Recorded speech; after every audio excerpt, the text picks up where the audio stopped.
Hello everyone, welcome to Virakti Education. So most people solve this question like 6 divided by 6 is equal to 1. Then again 6 divided by 6 is equal to also 1. Now 1 divided by 1 is equal to 1. But this answer is not correct because math is always work on rule and this solution is not following rule. Okay. So now let's solve this problem by using a PEMDAS rule.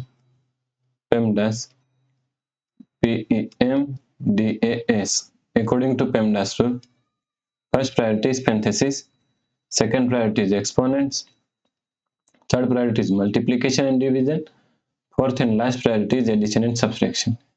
Here multiplication and division both have equal priority, so we have to solve it from left to right.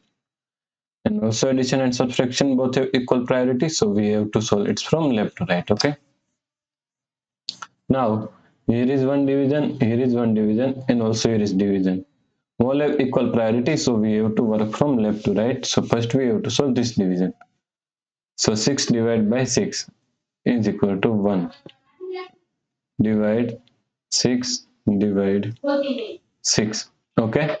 Now 1 divided by 6 can be written as 1 upon 6. Divide 6. Okay. Now according to KCF rule, K means keep this 1 by 6 as it is same. C means change the sign from division to multiplication. And F means flip this last fraction. 6 is equal to 1 by 6. Okay. So 1 multiply 1 is equal to 1. Then 6 multiply 6 is equal to 36. So the correct answer is 1 by 36. If you like this problem, please like, share and subscribe Virakti Education YouTube channel. And do not forget to comment your answer. Thanks for watching this video.